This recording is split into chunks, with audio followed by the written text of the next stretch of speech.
사도행전 7장 51절에서 8장 1절입니다. 사도행전 7장 51절에서 8장 1절입니다.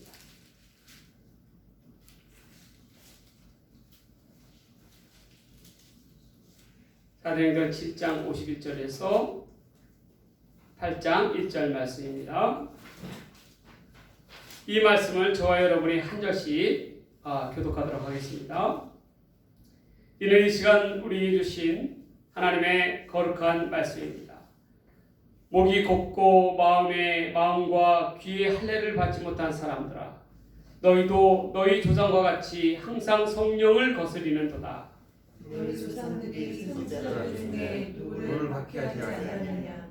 의인이 오시라 예고한 자를 그들이 죽였고 이제 너희는 그 의인을 잡아 전하여 살인한 자가 되나니 너희는 천사가 전한 율법을 바꿔도 지키지 아니하였도다 하니라.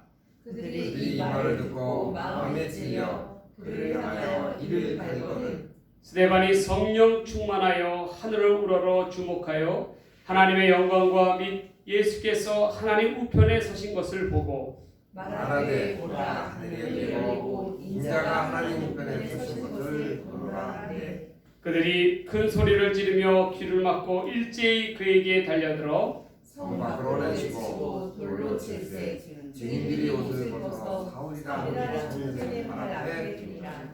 그들이 돌로 스데반을 치니 스데반이 부르짖어 이르되 주 예수여 내 영혼을 받으시옵소서 하고 무릎을 꿇고 크게 불러 이르되 주여 이제를 그들에게 돌리지 마옵소서. 이 말을 하고 자니라.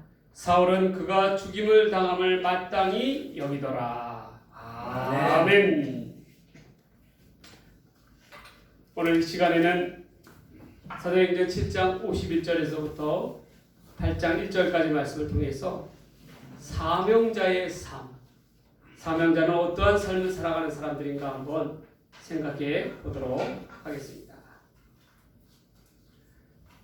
날씨가 많이 덥죠? 여러분들 어제 저녁에도 어떻게 주무셨습니까? 우리 이 더운 날씨에도 여러분들 건강 잘 지켜나가시기를 간절히 바라겠습니다. 오늘 우리가 사도행전을 살펴보고 있는데요. 사도행전에 보면은 그 사도들을 대신해서 성도들을 돌보는 그러한 구제 사역을 위해서, 구제 사역이라는 것은 어려운 그런 이웃들을 살펴보고 돌아보고 도와주는 그러한 역할을 하기 위해서 집사들을 뽑죠. 7 집사를 뽑지 않습니까? 그 집사 중에서 대표적이라고 할 수 있는 사람이 바로 제일 먼저 앞에 이름을 거론하는 사람이 바로 이 스데반 집사입니다. 이 스데반 집사가 하나님의 말씀을 전도함에 있어서 유대인들에게 붙들려서 그가 공회 앞에 끌려나가게 됩니다. 공회라는 것은 어떠한 곳이냐면 여러분들이 잘 아시다시피 종교 재판장인 거예요. 재판장인 거예요. 재판장 앞에 서는 거예요. 여러분들은 사실 이런 경험을 안 해봤지만 여러분 재판장 앞에 서잖아요. 그리고 기분이 어떨 것 같으세요? 저는요 이런 얘기는 뭐하지만 재판장 앞에 몇 번 섰었어요. 뭐 때문에 섰느냐? 그렇죠. 교회에 이 허락 없이 들어갔다라고 해서 그를 고소를 한 거예요. 그래가지고 제가 이제 여러 목사님들과 함께 재판장 앞에 섰는데 참 사람이 신기한 게요 뭐냐면 재판장 앞에 서는 것도요 한 번, 두 번 쓰게 되잖아요. 그렇게 되면은 사람이 간이 커지는 것 같아요. 처음에는 바짝 쫄아가지고요 바짝 긴장하여 그렇게 막 서 있는데 좀 지나 보면요 한 번 쓰고 두 번 쓰고 그렇게 되잖아요. 그러면 긴장이 풀려가지고 왜 그렇게 재판장 앞에만 서면 그렇게 졸음이 쏟아지는지 나중에 그렇더라고요. 그런데 절대로 거기 설 일이 아니죠. 근데 이제 재판장 앞에 그렇게 서게 됩니다. 참 이게 돌이켜보면은 험난한 하나님께서 참 경험을 시키셨어요. 목사가 경찰서에 가서 형사들한테 조사도 받고 또 재판장 앞에 서서 벌금도 때려 맞기도 하고 그 까닭은 뭡니까? 아니, 교회에 들어갔다는 이유 때문인 거예요.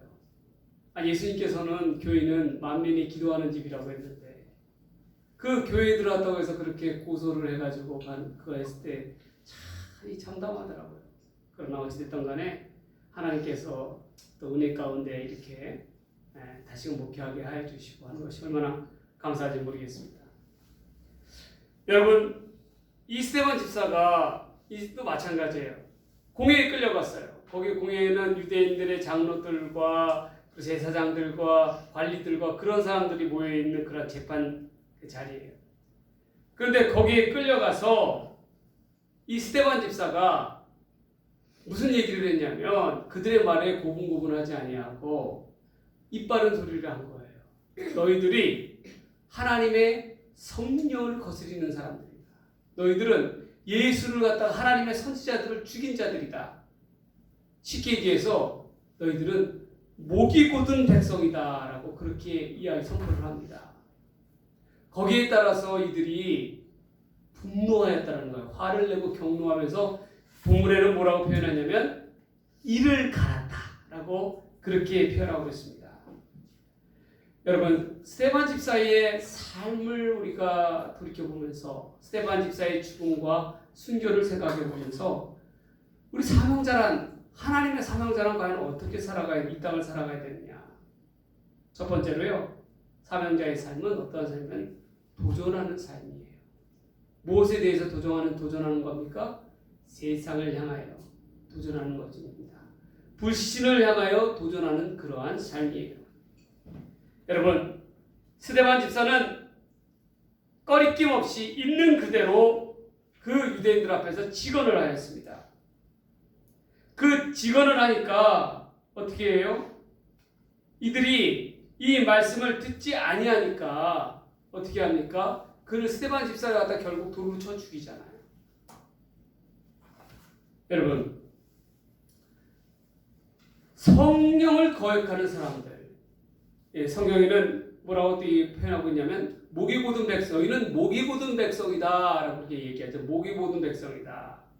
목이 곧다라는 것은 성경에서 어떠한 표현이냐면요, 출애굽기 33장에 보면 이스라엘 백성들이 모세가 시내산에서 하나님의 말씀 법궤를 받으러 올라갔을 때에 모세가 하루가 지나고 이틀이 지나고 열흘이 지나도록 내려오질 않자 어떻게 됩니까?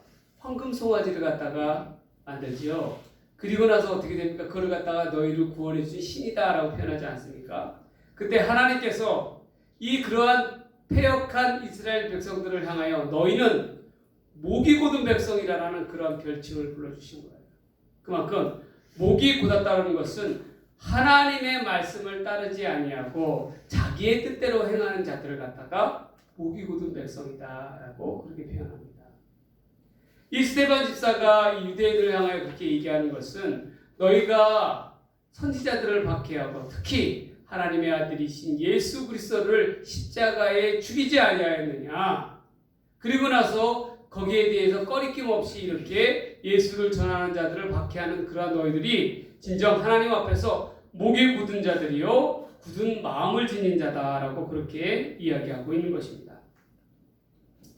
여러분, 우리가 꼭 기억해야 될 것이 있어요. 그러면 성령님은요, 이 사도행전은 성령의 행전이라고도 불릴 수가 있어요. 이 성령님은 우리에게요, 우리 가운데 항상 내주하고 계시다고 얘기하시잖아요. 믿는 자들 가운데. 그런데요, 성령님도요 고집이 있으세요. 어떤 고집이 있느냐? 우리가 한 번 말을 듣지 아니하고 성령의 지시를 두 번 말을 듣지 아니하고 세 번 말을 듣지 아니하잖아요. 그럼 어떻게 하실 것 같아요, 성령님? 성령님이 그 이후로부터는 응답을 안 하세요. 왜?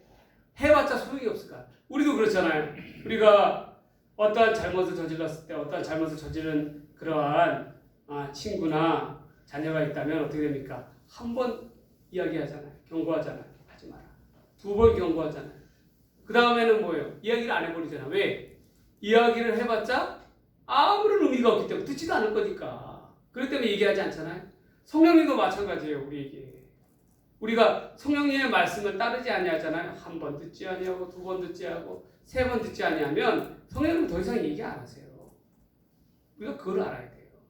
근데 지금 이스라엘 백성들은 성령의 그러한 말씀을 갖다가 너희가 거역하고 있다라고 표현하고 있잖아요. 스데반에서. 그 이야기가 얼마나 그들의 마음을 갖다가 찌르는지. 핵심, 전곡을 찌르고 있잖아요. 그러니까 그렇게 되면 어떻게 됩니까? 이들이 거기에 대한 반발심이 크다는 거예요. 왜? 꼭 하는 말마다 가시돋친, 자기들에게 가슴 젖힌 그러한 이야기를 하니까 이 유대인들이 스데반의 말을 듣고 어때요? 이를 갈 정도로 내 저놈 죽이고 말겠다 라고 이를 갈 정도로. 옛날에 이스라엘에서는요, 법정 가운데서요, 종교 모독, 유대교를 모독하거나 그런 종교 모독하는 그러한 죄가 있으면 꼭 그 사람은 회중에 있어서 돌로 쳐 죽였다라는 것입니다. 본문에 보면요, 마지막에 어떠한 내용이 나오면 이 스데반 집사를 대신해서 누가 등장을 시키니까 하나님께서는 바로 바울이라고, 신약의 정말 거대한 집대성이라고 할 수 있는 하나님의 큰 그릇인 사도 바울을 어떻게 됩니까? 사울이라고 하는 청년을 갖다 거기 세우잖아요. 근데 사울이라는 청년이 뭐라고 성경에 표현하고 있냐면 그 증인들을 대신해서 어떻게 합니까? 증인들을 대신해서 옷을 갖다가 맡기는 맞는 그러한 역할을 하는 것이 바로 이 사울이었다는 거예요. 왜냐하면 예전에 유대 사회에서 제가 한번 전에 얘기해 드렸지만 이 옷은 겉옷은요, 유대 사회 속에서는 신용 카드 같은 그런 역할을 했어요. 화폐의 가치가 있었다라는 거예요. 왜냐하면 그 옷으로 어떻게 됩니까? 그 옷으로 추울 때는 덮고 자고, 또 따가운 햇볕이 쏟을 때는 그걸로 뒤집어 쓰고. 그렇기 때문에 돈보다도 귀한 게 바로 겉옷이에요. 그러니까 근데 이 겉옷을 이 법정에 나온 증인들이 그 옷을 벗고 그것을 갖다가 맡겨놓습니다. 왜 맡겨놓습니까? 여러분, 돌을 던져서 쳐주려면 겉옷 입고 돌 던질 수 있어요? 없어요? 못 던지죠. 옷이 걸그덕거리니까. 그러니까 아예 죽일 작정을 했던 거예요. 그래서 겉옷을 맡겨놓고 어떻게 됩니까? 스데반을 갖다가 증인이라고 선사들이 먼저 죽이려고 했다는 거예요. 그러한 까닭에 이 스데반은 정말 자기가 종교를 갖다가 모독하다라는 그러한 유대인들 앞에서 그러한 각오를 가지고, 진짜 돌마다 죽을 각오를 가지고 올바른 이빠른 소리를 하고 있는 여러분, 사명자는 이 시대에 하나님의 사명자는 어떠한 사람들이냐면요, 이처럼 죽을 각오에 놓인다 할지라도 어떠한 경우에 있어서도 하나님의 말씀을 대언하는 자들이 바로 사명자들이 이 자세라는 것입니다. 여러분, 오늘날에는 설교의 홍수의 시대입니다. TV를 켜면 기독교 방송에서 유명하신 목사님들 다 나와서 설교 말씀 전하시고 그러시잖아요. 라디오를 켜면 CBS 방송, 기독교 방송 나오고 있잖아요. 인터넷 유튜브로 틀고 그러면 전국 각지에 있는 목사님들 영상들이 다 나오지 않습니까? 설교의 홍수의 시대예요. 그러나 우리가 중요한 걸 잊어서는 안 됩니다. 뭐냐면 설교라는 것은 강론하고 다른 거예요. 왜냐? 설교는 곧 하나님의 말씀을 대언하는 겁니다. 사람들이 듣기 좋은 이야기를 전하는 게 설교가 아니에요. 그런데 안타까운 것은 요즘 설교들을 가만히 보면은 어떠합니까? 사람 듣기 좋은 이야기를 많이 한다는 거예요. 하나님의 이빠른 소리를 이야기하기 전에 어떻게 합니까? 사람들의 그런 것들을 갖다가 귀에 맞는 그런 얘기를 하는 경우가 많다라는 거예요. 그건 설교가 아니에요. 하나님께서 기뻐하시는 하나님의 말씀을 대언하는 그런 말씀이 아닙니다. 그런데 그런 것들이 넘쳐나고 있어요. 요즘 정죄하는 설교 들어보셨어요? 정죄하지 않아요. 왜? 죄가 없어서입니까? 무슨 말씀? 얼마나 죄악이 위넘쳐나는 시대입니까? 그런데도 정죄하는 말씀을 하지 않아요. 왜 그렇습니까? 사람들이 싫어하니까. 그렇게 하면은 교회에 나오지를 않으려 하니까. 그러면 헌금이 줄니까 안 하는 거예요, 목사들. 그러나 정말 필요로 한 얘기는 어떠한 얘기입니까? 오늘날의 시대에 있어서 잘못된 자들을 되돌리고 하나님 앞에서 바로 서기 위해서는 정죄하는 설교도 해야 돼요. 왜? 하나님의 말씀이 길가닥에 설교는 하나님의 말씀을 대언하는 자의 길가닥에 해야 되는 거예요. 그런데 어떠합니까? 하지 않아요. 여러분 한번 요즘 나오는 설교 한번 잘 보세요. 다 그렇습니다. 여러분 절대로 그러한 자들은 하나님의 사명을 담당한 자들이 아닙니다. 하나님의 사명자는 듣기 좋은 말만 하는 사람들이 아니에요. 사람들에 의해서 움직이는 사람이 아니라는 거예요. 사명자는 어떤 경우에 있어서도 심지어 자기의 목에 칼이 들어오는 경우가 있다 할지라도 하나님의 말씀을 올바른 하나님의 말씀을 대언하는 자가 이 시대에 하나님의 진정한 사명자라는 것입니다. 여러분들도 하나님의 말씀을 전하는 자들을 평가하기 이전에 먼저 그가 어떠한 내용의 하나님의 설교의 말씀을 하느냐를 갖다가 유심히 잘 볼 필요가 있습니다.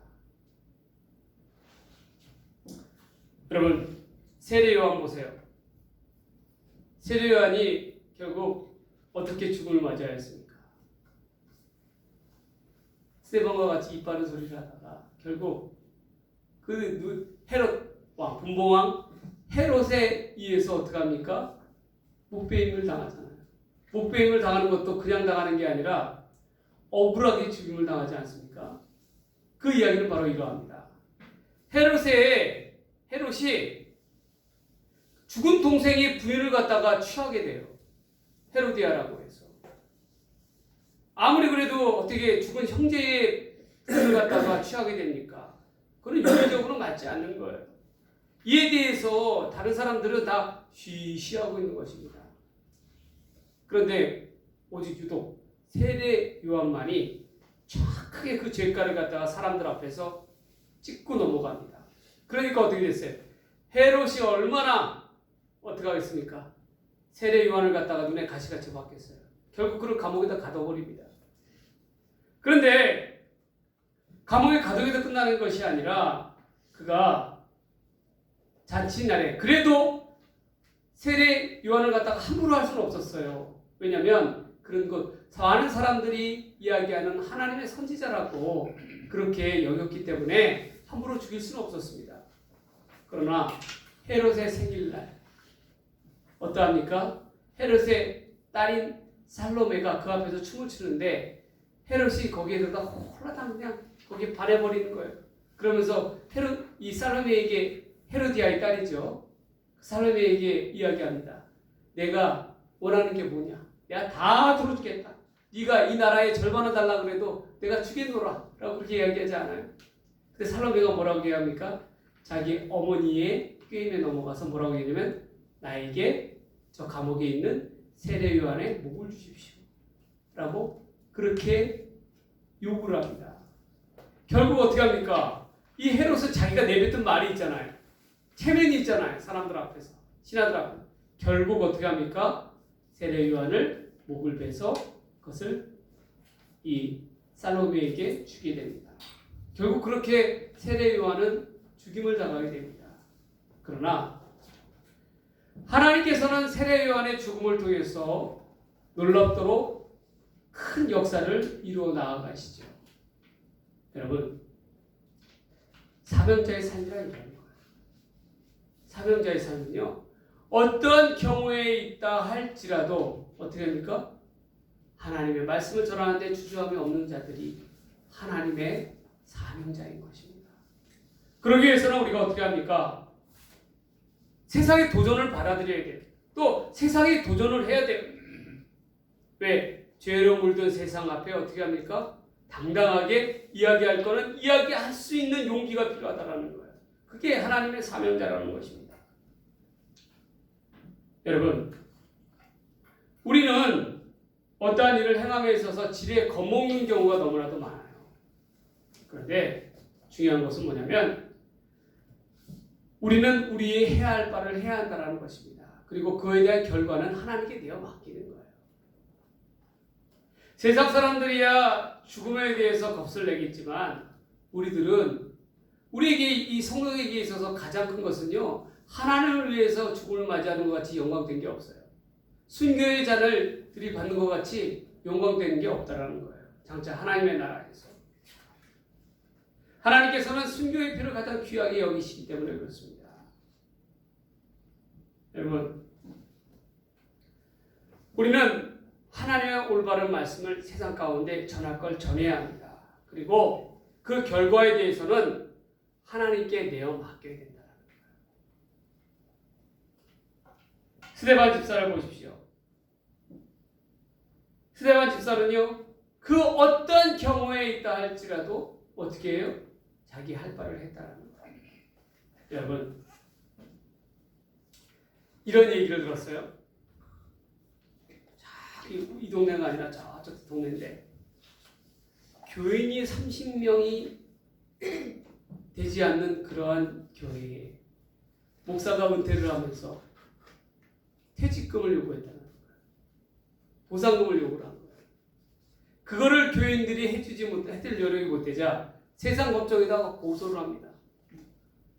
그래서 결국 법정에서 이 목사에게 1억 원을 갖다가 주라 라고 그렇게 판결을 했어요. 근데 문제는 뭐예요? 30명도 안 되는 교인이 무슨 돈이 있어서 그렇다 그래서 그 교회가 막 번들어한 그런 건물이 있는 것도 아니고 상가교회인데 무슨 돈이 있어서 어떻게 그 돈을 갖다가 주겠어요? 줄 수 없죠. 그렇잖아요. 결국 어떻게 됩니까? 교회가 융자를 내고 뭐 그래야 될 거 아니에요. 얼마나 교회가 힘들겠어요. 그런데 여러분 한번 생각해 보십시오. 그 목사는 어찌되었든 간에 진정한 하나님의 사명자라고 이야기했어. 하나님의 사명자라면 그렇게 해서는 안 되죠. 근데 오히려 반면에요. 어떤 교회에 집사님이 찾아와서요. 그 돈 내가 갚겠다. 내가 헌금하겠습니다. 라고 찾아오는 집사님이 계시더래요. 내가 이 돈 갚겠습니다. 그분은 집사님이시지만 진정한 하나님 앞에서는 사명자인 거예요. 왜? 하나님의 교회를 돕는 자 아닙니까? 여러분, 하나님 앞에서 평가를 받을 때는요, 우리가 얼마나 오랫동안 주의 일을 하느냐 그게 중요한 게 아니에요. 그것보다 더 중요한 것이 있어요. 우리가 얼마나 더 하나님 앞에 사명자다운 그러한 모습으로 올바로 서서 나아가느냐 그게 중요한 거예요. 내가 내 대접 다 받고 하나님의 일을 한다고 여기면 절대 오산입니다. 요즘 제 때만 해도요. 저 신학교로 가려고 신대원을 가려고 그러면 경쟁률이 7대1이었어요. 7대1. 200명 뽑는데 1700명 왔어요. 그것도 1700명이 다 누구냐? 4년제 대학 이상 사람들. 그 사람들이 다 온 거예요. 서울의 전국에 각지 4년제 이상. 근데요, 요즘 신학교에요, 사람들이 오지를 않는데. 왜? 예전에는 목사들이 화이트 칼라라 그래가지고 어떻게 돼요? 대접받았잖아요. 그렇죠? 얼마나 대접받고 그거 했습니까? 그런데 요즘 사람들은, 요즘 교인들은 목사들을 대접을 안 해줘요. 그러니까 어떻게 돼요? 인기가 시들어져 버린 거예요. 그러니까 목사를 하려고 하지 않는 거예요. 왜? 목사라면 고생만 한다라는 거예요. 고생길이 원하다. 내가 그러니 뭐 하려고 하냐. 아주 제가 봤을 때 아주 지극히 정상적인 그러한 일이에요. 그렇게 돼야 돼요. 사실 목사가 대접받아서는 안 됩니다. 목사에 가는 길은요, 여러분, 대접을 받으려 하는 것이 아니라 어떻게 합니까? 섬기려 나가는 그런 길이 있거든요. 정말 올 사람들이 와야 한다라는 거예요. 그런 사람들이 목사가 되어야 된다는 거예요. 대접받으려고 오는 목사하려고 하는 생각을 갖고 있으면 목사하면 안 됩니다. 그러한 까닭에요, 많은 목사님들이 대부분 큰 교회 목사님들을 보고 사람들이 세상에서 손가락질하지만 그러나 우리가 이걸 알아야 돼. 이 땅 가운데는요, 정말 고생하는 끝에 교회에서 월급도 제대로 못 받고, 그러한 끝에도 그럼에도 불구하고 하나님의 일을 하겠다라고 해서 나아가는 그러한 목사님들이 너무나도 많다는 거예요. 여러분 그걸 잊어서는 안 돼요. 목사의 이중직이 어떻다 저렇다 그렇게 떠드는 그런 사람들이 있어요. 근데 참 배부른 소리 하고 있어요. 목사도 먹고 살아야 되잖아요. 그런데 교회에서는 월급이 나올 처지가 못 되잖아요. 그럼 어떻게 됩니까? 목사가 다 벌어야죠. 그래야 되는 거 아니에요? 여러분 밤에 이렇게 돌아다니는 분들 보면요, 저는 한눈에 봐도 대리운전 하시는 분, 아 이분 목사다라는 거 그냥 알 수 있어요. 왜냐? 목사를 하기에는 너무 이 머리고 뭐고 이게 깔끔하신 거야. 딱 보면은 아 저분 목사구나 이렇게 딱 들어요. 근데 그분 이렇게 보잖아요. 보면은 어떻게 되냐면요, 밤에 한 손에는 우유 들고 한 손에는 빵 들고 저녁도 안 드신 거야. 그러면서 이제 그 다음번 휴대폰 이렇게 끼고 다음번 이 통화하면서 어떻게 돼요? 일하러 가시는 거예요. 제가 그걸 볼 때 너무나도 마음이 아파요. 그럼 어떠합니까? 하나님께서요, 어찌되었던 간에 그렇게라도 하나님의 일을 하게끔 하시잖아요. 택배하시는 분들 중에서요, 목사님들 많이 많으세요. 저 쿠팡 택배하시는 분들 중에서 정말 목사님들 많습니다. 개척교회 목사님. 왜 그렇게 할 수밖에 없겠어요? 그렇게라도 해서라도 교회 일을 하고 싶어 하시는 거 아니에요? 놓고 싶지 않은 거 아니에요? 어떻게 보면 그런 분들이 이 시대의 진정한 하나님의 사명자입니다. 여러분, 저는 이렇게 생각해요. 목사도 일을 해야 합니다. 그래야 세상을 알아요. 그리고요, 정말 교인들이 돈 그 몇 푼 이게 버는 게 얼마나 힘이 드는가에 대해서 보면서 깨닫게 되면 그 바라다 보는 헌금에 그걸 갖다가 가치가 달라져요. 아, 우리 교인들이 정말 고생하면서 이렇게 헌금하는 거 깨닫게 되는 거예요.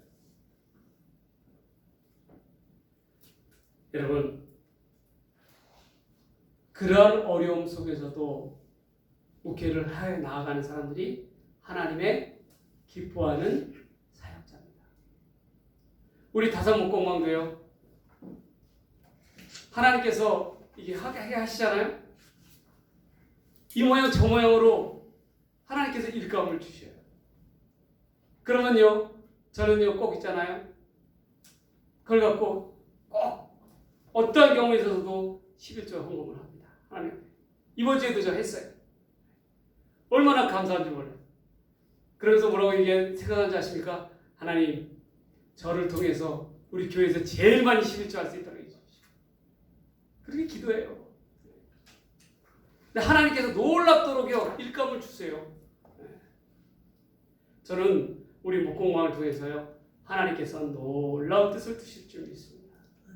그러면서도요, 어떤 생각을 하냐면, 어찌되었건 간에 하나님께서 하게끔 하신다는 게 중요한 거예요. 남들은 하고 싶어도 못 하잖아요. 왜? 재능이 없으니까. 근데 어찌됐건 하나님께서 재능을 주셔서 남들이 하나도 따기도 어려운 국가 자격증도 3개를 따게 하시고 벌써 그렇게 하시잖아요. 왜 그렇게 하시겠어요? 하나님께서 준비하게 하시는 거예요. 준비하게 하시는 거예요. 여러분, 사명자는요, 세상 앞에 도전하는 자입니다. 세상에 어떠한 내 앞에 어려움이 있다 할지라도, 그러나 묵묵히 일을 감당하면서 하나님의 일을 하는 자들이 진정한 사명자인 거예요. 우리가 하면서 있잖아요, 여러분. 여러분들의 마음속에서 여러분들은 이 시대에 하나님의 사명자라는 걸 꼭 기억하십시오. 내가 어디에 있든지 간에, 어떠한 직업을 갖고 어떠한 일을 하든지 간에, 그러나 이 일을 함에 있어서요, 하나님의 일을 하는 그러한 자들이라는 것을 꼭 기억하셔야 돼요. 어떤 목사님은요, 배송을 할 때 배송을 하시잖아요. 그러면 배송을 하면서요, 전도지를 갖다가 꼭 그런 분들도 있어요. 그러면서 전해주시면서 그분이 어떻게 받아들이든 간에 예수 믿으시라고 그렇게 이야기하는 분들이 있대요. 근데 어떤 분들은 그런 얘기가 나오면 어떻게 해요? 그냥 문을 닫아버리는데 어떤 분들은 또 그렇게 듣는다라는 거예요. 근데 알고 보니까 우리 집 택배 배달원이죠. 아, 저분이 목사님이시구나. 그냥 알잖아요. 여러분, 이 시대의 진정한 사명자는요, 그러한 자들입니다. 비록 어렵고 힘들더라도 세상의 그런 핍박과 그러한 어려움 가운데 있다 할지라도, 고난 가운데 있다 할지라도 이를 두려워하지 아니하고 하나님의 주신 그 말씀을 전하는 데에 힘써 나아가는 자, 그런 자가 진정한 사명자입니다. 여러분들도 어떠한 경우에 있어서도 하나님의 일을 하는 데 있어서 두려워하지 마시고 담대하게 할 거는 감당할 수 있는 저와 여러분들이 되시기를 주의 이름으로 간절히 축복합니다. 축복합니다. 두 번째로, 사명자는 어떤 삶을 살아가는 사람입니까? 용서하는 삶을 살아가는 삶입니다. 스데반은요, 죽는 그 순간까지 기도했어요. 그 기도는 주님께서 하신 기도와 마찬가지예요. 주님께서 뭐라고 얘기하십니까? 십자가에 달리시면서 주여 하나님이여 저들의 죄를 용서하여 주옵소서. 저들이 자기가 어떠한 일을 하는지 알지 못하나이다 라고 그렇게 기도하잖아요. 스데반도 마찬가지예요. 스데반도 자기가 돌에 맞아 죽으면서도 어떻게 합니까? 저들의 죄를 용서하여 달라고 그렇게 하나님 앞에 기도합니다. 여러분, 인생의 마지막 순간에 있어서 어떻게 스데반이 그러한 기도를 할 수 있었을까요? 이 성경에 보면은 스데반은 마지막 죽는 순간 그의 시선이 돌에 맞아 죽는 현실 가운데 놓여 있는 것이 아니라 하늘을 우러러봤다는 겁니다. 하늘을 우러러보니까 하늘 보좌에 주님께서 영광된 보좌의 오른편에서 어떻게 돼요? 그를 맞아 주시고 계셨다. 결국요, 스데반의 죽음은 비극으로 끝난 것이 아니라 오히려 가장 영광스러운 천국을 향한 입성이었어요. 여러분, 주님의 영접을 받으면서 하나님의 품에 안긴다? 믿는 사람에 있어서 그만큼 그보다 큰 상급이 어디 있겠어요? 그렇잖아요. 내가 현실 가운데서는 정말 돌에 맞아 죽는 처절한 그러한 상황 가운데 놓였다 할지만, 그러나 그의 마음은 그러한 하나님께서 주시는 그러한 상급을 바라다보는 믿음이 있었기 까닭에 어떻게 돼요? 그의 마음은 오히려 기쁨으로 충만하였다라는 거예요. 그렇기 까닭에 주님 앞에서 오히려 자기를 돌로 쳐 죽이는 자들을 용서할 수 있는 힘이 거기에 나옵니다. 여러분, 이처럼 용서는요, 놀라운 하나님의 힘과 역사가 담겨져 있습니다. 그리고 그것을 통해서 하나님은 그 용서의 힘을 통해서 다시금 이 땅 가운데 복음을 새롭게 하세요. 복음을 전하게 하신다는 거예요. 우리가 그것을 잊어서는 안 됩니다.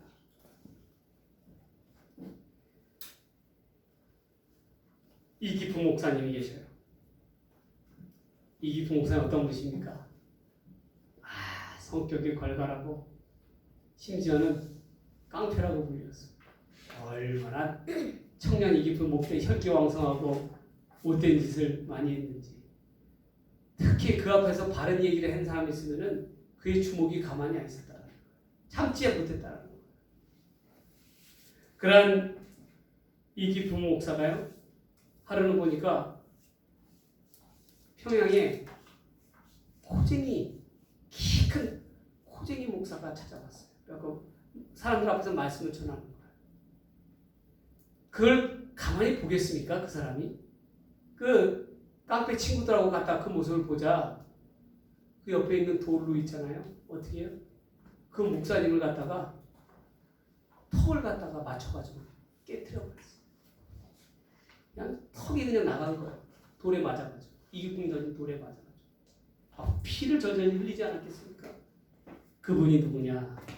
바로 이 장로의 신학교를 세운 사무엘 마펜 목사님이셨어요. 마포 사무엘 목사님이셨어요. 그리고 거기서 끝난 게 아니라 이 이기풍이 어떻게 했냐면 평양에 장대한 교회를 갖다가 세우는 이 건축을 하는데 거기 가서 또 못된 짓을 하는 거예요. 해방짓을 하는 거예요. 네. 정말 마귀의 앞잡이 노릇을 하고 있는 거죠. 네. 그러한 이 기풍을 하나님께서요, 하나님의 성령이 놀랍게도 역사하시는데 어떻게 역사하시냐면, 잠에 잠을 자려고 하니까 하나님께서 이 기풍의 꿈속에 한 가지의 영상을 떠나가지 않게끔 그렇게 만드는 거죠. 뭐냐? 자기가 던진 돌에 마포산을 목사님이 턱이 깨져서 피투성이가 된 그 모습 장면을 늘 머리 내리속에서 떠나가지 않게끔 그렇게 만드신 거예요. 마음이 너무나도 그것 때문에 어떻게 해요? 아파가지고 도저히 더 이상 견딜 수가 없게끔 그렇게 하나님께서 만들어 보신 거예요. 이렇게 어떻게 합니까? 그래서 나중에 훗날 목사님을 마포산면 목사님한테 찾아가서 그렇게 사정사정하면서 자기 용서해 달라고 그렇게 빌었다라는 것입니다. 훗날 이 기풍이 하나님 앞에서 회심을 해가지고요, 어떻게 됩니까? 평양신학교의 1회 졸업생이 되고 한국교회 목사들 7명의 목사 중에서 한 사람이 되지 않습니까? 놀랍더라. 하나님께서요, 이 마포산면 목사님이 이기풍 목사를 용서해 줌으로 말미암아 하나님의 사도 바울과 같은 이 한국의 조선 땅에 사도 바울과 같은 그런 놀라운 역사를 이루어내시잖아요. 그리고 목사가 된 이후에요, 이분이 어디로 가셨냐면 가장 복음이 전하기 힘들다라고 하는 제주도 땅. 그 어촌 제주도 땅에 왜 복음을 전하기가 힘드냐? 어촌에는 무당 신들이 그렇게 많았다라는 거예요. 그런데 거기서 하나님께서 놀랍도록 이 기풍을 갖다가 사용하셔서 지금 제주도에 있는 그런 복음화가 된 놀라운 역사를 이루어내시잖아요. 한 번은요, 이기풍 목사님이 너무 사역이 힘들어가지고 도저히 이제 더 이상 이 제주도에서는 목회를 못하겠다라고 해서 그 당시에 이 조선 장로교 총회장이었던 누구였냐면 그 사람이 마포산면 목사님이었어요. 총회장님한테 편지를 씁니다. 나 도저히 여기서 이제 더 이상 이 사역을 못할 것 같으니까 평양으로 좀 불러달라고. 그랬더니 마포산면 목사님이 뭐라고 썼는지 아세요? 뭐라고 편지를 썼는지 아세요? 이기풍 목사님 보시오.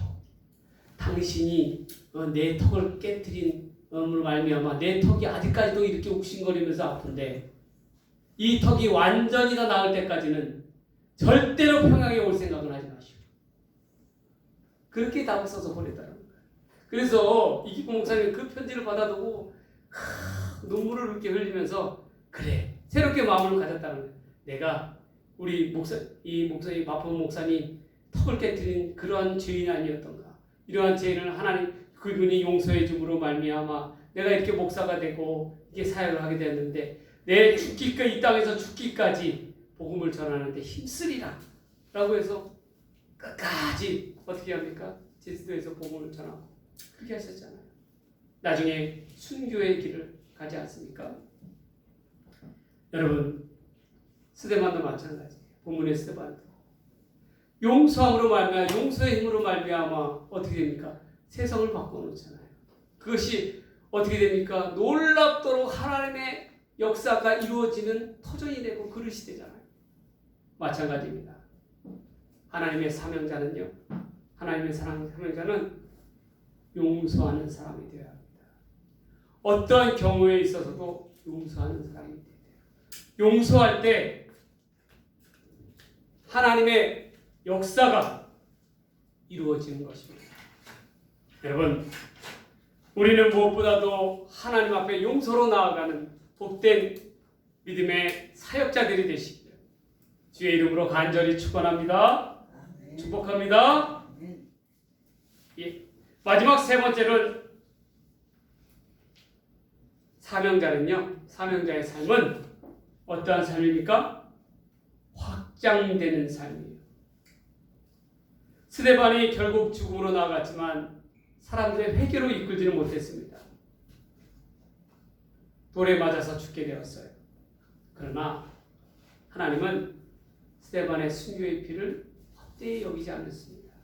그리고 그의 죽음을 누구보다도 더 가치 있게 활용하셨어요. 어떻게 했습니까? 스데반의 순교를 통해서 복음이 확장되는 계기를 마련했습니다. 어떻게 해요? 이 스데반의 순교의 한 이후에요. 예루살렘에만 머물고 있었던 기독교인들이 어떻게 됩니까? 유대와 온 전국의 각지로 흩어져 버렸어요. 왜? 박해가 스데반의 죽음을 기점으로 해서 기독교인들을 박해하는데 어떻게 돼요? 유대인들이 앞장섰기 때문에 색출해서 감옥에 가두고 때리고 고문하는 경우가 많았기 때문에 더 이상 예루살렘에 머물지 않고 어떻게 됐어요? 기독교인들이 전국 각지로 세계로 퍼져나갔어요. 그거는 뭘 의미합니까? 복음이 예루살렘에만 머물지 아니하고 어떻게 해요? 온 각지로 퍼져나갔다는 거예요. 그리고 하나님께서는 특별히 하나님의 나라가 확장되는 마중물을 마련 준비해 두셨는데 그게 누구냐? 바로 사울이라고 하는 청년이죠. 훗날 사도 바울이 되는 그 청년입니다. 그 청년이 스데반에 순교할 때 증인들의 옷을 지킨 사람이 바로 이 사울이었던 거예요. 이 사울이 어떠합니까? 나중에 다메섹 도상에서 예수를 만나고 그리고 회심한 이후에 자기도 스데반을 죽이는 데에 앞장섰던 자다라고 해서 늘 평생 동안 빚진 자의 마음으로 살아가지 않아요? 여러분, 스데반의 죽음은 헛된 죽음이 아닙니다. 그걸로 끝난 죽음이 아니에요. 오히려 그의 죽음은 복음에 있어서 확장되고 하나님의 놀라운 역사를 이루어 나아감에 있어서 큰 계기가 되었다는 거예요. 사도 바울이 누굽니까? 여러분, 사도 바울을 떠나서는요, 신약은 이야기할 수가 없어요. 보세요. 사도 바울이 얼마나 많은 그러한 신학적인 용어를 집대성하고 어떻게 합니까? 복음을 전하는데 앞장선 그러한 사람이었어요. 놀라운 하나님의 정말 큰 그릇이었죠. 주님께서 이야기한 나를 위한 그릇이라고 이야기할 정말 충분한 자격을 가진 사도 바울입니다. 그 사도 바울을 이 성경의 무대에 세상의 무대에 등장시킨 이가 바로 이 스데반이었다는 것입니다. 여러분, 이러한 까닭에 하나님께서는요, 하나님을 다스리는 세상 가운데서 성도의 헛된 죽음은 없습니다. 오히려 성도의 죽음조차도 복음의 사명을 위하여 사용하시는 분이 바로 우리 하나님이시라는 거예요.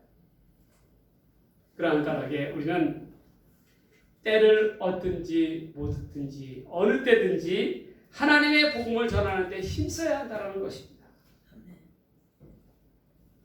사명자는 죽기까지 복음을 확장하는 데 앞장서는 자가 사명자이기 때문에 그렇습니다. 마지막 이야기를 하고 말씀을 맺고자 합니다.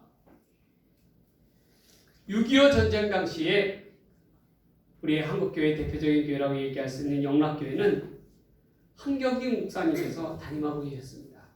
그런데 그 직전에 전쟁이 터지기 직전에 어떻게 해요? 터질 때에 교회를 신축했어요. 그런데 6.25가 터졌습니다. 이제 인민군들이 막 서울로 몰려오기 시작했어요. 한경기 목사님은 이제 자신이 죽을 때가 되었다라고 그렇게 생각했습니다. 사실 일제강점기 때에 신사참배한 죄로 인한 마음이 무겁고 괴로웠던 터라 이번에야말로 정말 자기가 순교할 수 있는 그러한 기회라고 여겼습니다. 그런데 당시에요, 영락교회를 신축함에 있어서 건축함에 있어서 건축위원장으로 김웅락 장로님이라는 분이 계셨어요. 그 김웅락 장로님은 나이가 45세밖에 되지 않은 그러한 장로님이셨어요. 젊은 분이셨습니다. 근데 이분이 다른 장로님들한테 이야기하는 거예요. 여러분들은 한 목사님은 분명 이 교회 건축일로 틀림없이 피난을 가지 않고 교회를 지킬 것입니다. 여러분들이 잡아 끌고서라도 저 대구로 피난을 가십시오. 라고 그렇게 이야기하는 거예요. 그리고 교회는 내가 건축위원장이기 까닭에 교회 건축이 끝날 때까지 이 교회를 내가 지키겠습니다 라고 그렇게 이야기합니다. 결국 다른 장로님들이 강권하고 끌려가다시피 끌고 한 목사님을 데리고 피난을 갔습니다. 시간이 지나자 서울이 인민군의 점령을 당하고 교회에도 역시 인민군들이 쳐들어왔습니다. 당신은 누구냐라고 하는 인민군의 물음 앞에 이 김문학 장로님은 그랬다는 거예요. 나는 이 교회 장로입니다. 떳떳하게 이야기했다는 거죠. 결국 이분들 끌려가서 모진 고난과 핍박을 받고 결국 죽음을 맞이할 수밖에 없었습니다. 인민군의 총에 조불이. 장로님이 순교한 지 얼마 되지 않아서 서울이 수복되었습니다. 교회로 다시 돌아온 한경진 목사님은 당시에 그 현장에 목격한 사람들에 의해서 그 이야기를 생생히 들었습니다. 그리고 그분은 무슨 생각을 했을까요? 그때부터 이 한 목사님은 김문학 장로님의 순교의 피해에서 오직 복음의 전파만을 위해 빚진 자의 마음으로 목회에 전념하셨다고 합니다. 여러분, 우리 한국교회 가운데, 한국 기독교교회 가운데 한경진 목사님 같이 큰일 하신 분이 어디 계십니까? 특히 이 영락교회가 한국교회 복음화를 위해서 얼마나 큰 디딤돌이 되었습니까? 이 영락교회를 통해서 복음의 많은 씨앗이 이 땅 가운데 뿌려졌습니다. 거기에는 바로 이 교회를 지켜나갔던 김문학 장로님의 순교의 피가 담겨 있었던 거예요. 그것을 한시도 한 목사님은 잊지 않았던 것입니다. 여러분, 하나님께서는요, 성도의 죽음을 헛되이 여기지 않습니다. 오히려 복음을 성도의 복음 전파를 위한 교두보로 사용하시는 거예요. 우리 모두는 복음의 빚진 자들입니다. 우리는 예수 그리스도의 복음의 빚진 자의 마음으로 이 복음이 확장되는데 힘써 나아가는 이 시대의 진정한 사명자가 되어야 할 줄 믿습니다. 어떠한 경우가 있다 할지라도 스데반 집사와도 같이 주께서 주신 사명을 힘써 감당하는 믿음의 사명자들이 되시기를 주의 이름으로 간절히 축복합니다. 축복합니다. 기도하겠습니다. 하나님 아버지, 감사합니다. 스데반 집사님의 이 순교를 통하여 이 사명자로서의 삶을 다시금 되새겨봅니다. 이 땅 위에 세상 가운데 도전하는 삶이 되게 하여 주시고 용서하며 나아가는 삶이 되게 하여 주시고 복음을 위하여 확장되는 삶을 살아갈 수 있는 귀한 믿음의 사명자들 다 되게 하여 주시옵소서. 이 모든 말씀 우리를 사랑하신 예수님의 이름으로 간절히 기도 드리옵나이다. 아멘.